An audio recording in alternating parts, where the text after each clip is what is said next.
Shalom Bapak Ibu Saudara yang terkasih dalam Tuhan Yesus. Salam sejahtera bagi kita semua. Hari ini kita kembali boleh merenungkan firman Tuhan. Itu adalah anugerah dari Tuhan. Bapak Ibu Saudara, hari ini tema perenungan kita adalah kesaksian yang diabaikan. Bapak Ibu Saudara, di jalanan kita sering sekali melihat yang namanya rambu-rambu lalu lintas. Kita tahu rambu-rambu lalu lintas itu ada bukan hanya untuk menghias jalanan, tapi rambu lalu lintas ada untuk menuntun kita agar kita bisa menjalani perjalanan dengan aman dan juga baik. Bapak Ibu Saudara, namun sayangnya seringkali masyarakat bahkan mungkin kita mengabaikan rambu-rambu lalu lintas yang ada. Kita mengabaikan dengan berbagai alasan yang masuk akal di dalam benak kita. Padahal pengabaian yang kita lakukan bisa saja membuat kita mengalami masalah. Pengabaian itu bisa mengakibatkan kesalahan fatal yang membahayakan nyawa. Bapak Ibu Saudara, berbicara tentang pengabaian yang berbahaya. Orang-orang Yahudi juga melakukan pengabaian yang berbahaya. Di dalam bagian Alkitab, di dalam Yohanes pasal 5, Alkitab mencatat pengabaian yang fatal dilakukan oleh mereka terhadap kenyataan akan siapa diri Yesus Kristus. Jika kita baca di sepanjang Injil, kita bisa melihat banyak kisah yang menjelaskan sebenarnya siapa Yesus. Bahkan di dalam Perjanjian Lama kita bisa melihat banyak tanda yang menyertai tentang kehadiran akan Mesias, dan itu diperlihatkan di dalam diri Yesus.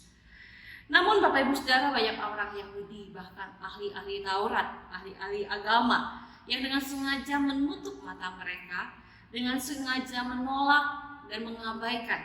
Mereka tidak mau menerima Yesus. Maka dari itu di Yohanes 5, Yesus mengangkat kesaksian yang menguatkan tentang siapa dirinya di hadapan banyak orang. Kesaksian dipakai sebagai bukti karena pada zaman itu hukum menyatakan bahwa satu kebenaran bisa dibuktikan oleh kesaksian 2-3 orang. Kesaksian pertama adalah dari Yesus sendiri.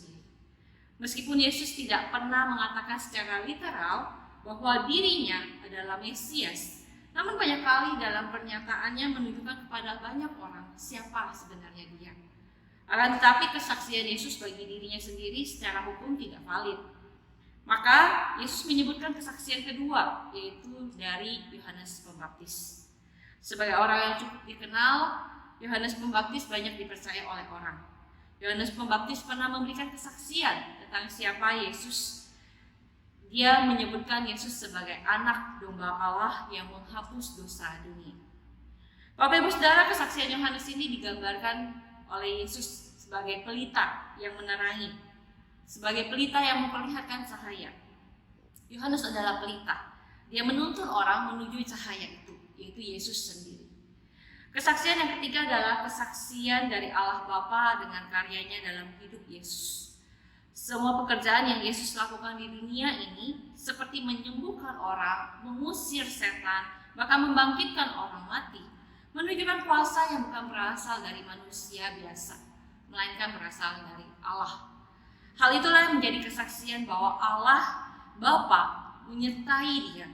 Bapa mengutus dia menjadi juru selamat, menjadi Mesias ke dunia. Bapak Ibu Saudara, sayangnya meskipun 3 kesaksian telah diangkat, namun kesaksian tersebut diabaikan oleh banyak orang Yahudi. Mereka tahu, mereka belajar tentang firman, namun firman itu tidak hidup di dalam diri mereka, tidak menetap pada hati mereka, sehingga mereka tidak percaya. Bagaimana dengan kita? Kita setiap minggu mendengar kesaksian tentang Yesus di dalam khotbah di gereja. Kita setiap hari mendengar tentang renungan harian mengenai Yesus. Bahkan Alkitab firman Allah yang menceritakan karya besar Allah ada di dalam gadget kita, ada di dalam HP kita, yang selalu kita bawa kemana-mana. Apakah kita menerima kesaksian itu? Apakah kita menaruhnya di dalam hati kita dan kita sungguh percaya kepada Dia sebagai juru selamat kita? Bukan hanya di mulut kita, tapi di dalam hidup kita.